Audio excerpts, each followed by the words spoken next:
Hello အားလုံးပဲမင်္ဂလာပါကျွန်တော်ကြီး vlog ကနေပြီးတော့ပြန်လဲကြိုဆိုလိုက်ပါတယ်ဒီမနက်ကတော့ကျွန်တော်မျက်လုံးဖွင့်ခြင်းပေါ့နော် Facebook လေးခဏသုံးလိုက်တဲ့အချိန်မှာမြင်နေရတဲ့ action figure တွေအကြောင်းဘယ်လိုလုပ်ရတယ်ဆိုတဲ့အကြောင်းကျွန်တော်ပြောပြပေးမှာဖြစ်ပါတယ်အရင်ဆုံးကျွန်တော်တို့ Chrome browser ကိုအရင်ဖွင့်လိုက်ပါမယ်အဲဒီ Chrome browser ရဲ့ search bar ထဲမှာကျွန်တော် ChatGPT ဆိုတာကိုရိုက်ရှာလိုက်မယ်ရိုက်ရှာလိုက်ပြီးသွားရင်ကျွန်တော်အခုထည့်ပေးမဲ့ prompt လေးပေါ့နော်အဲ့ prompt လေးကိုကျွန်တော် description ထဲမှာထည့်ရေးပေးထားပါမယ်အဲ့ prompt လေးကိုထည့်မယ်ပြီးသွားရင်ကျွန်တော်တို့ပုံလေးရွေးမယ်ပေါ့နော်ကို action figure လုပ်စီစဉ်တဲ့ပုံလေးကိုရွေးမယ်ကျွန်တော်ကတော့ကျွန်တော်ရဲ့ YouTube profile ကပုံလေးကိုရွေးထားတယ်အဲ့ဒါလေးကိုရွေးပြီးသွားရင်အခုကျွန်တော်ပြထားပေးတဲ့ဒီ select ပြထားပေးတဲ့နေရာမှာရှိတဲ့ဟာတွေကိုကိုယ့်ရဲ့ profession နဲ့ပတ်သက်တဲ့ဟာတွေကိုထည့်လို့ရတယ်ပေါ့နော်ကျွန်တော်ကတော့အခု blogger ဆိုတော့ blog နဲ့ပတ်သက်တဲ့ iPhone 15 Pro Max အပတ်ပတ်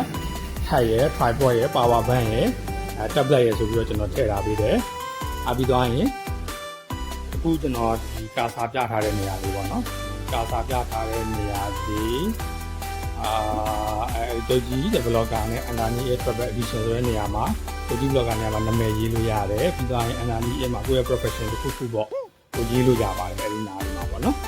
အဲ့လိုမျိုးရေးပြီးသွားလို့ကျွန်တော်တို့ဒီနားကဒီ fan club ကိုနှိပ်လိုက်မယ်ဆိုရင်ခဏတော့စောင့်ရတယ်ဗျဒီ processing responding to လုပ်မယ်အဲ့ဒါလေးကိုခဏစောင့်ရမယ်2မိနစ်လောက်တော့ကြာတယ်အဲ့တော့တစ်ချက်လောက်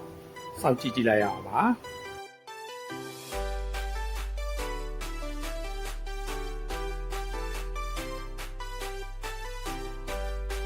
A few minutes later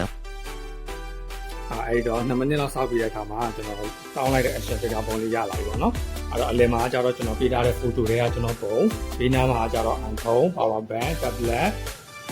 tablet နဲ့ height ရယ် in tripod ရယ်ပေါ့နော်အဲ့ဒီအပေါ်မှာကျတော့ကျွန်တော်ပြောထားတဲ့ကျုပ်ကြီး blogger ဆိုတဲ့စာသားလေးကိုထည့်ခိုင်းထားတာရယ်ပြီးရင်နောက်က travel edition ဆိုတဲ့အားလေးရယ်ပေါ့နော်အဲ့ဒီမှာသူရေးထားပေးပါတယ်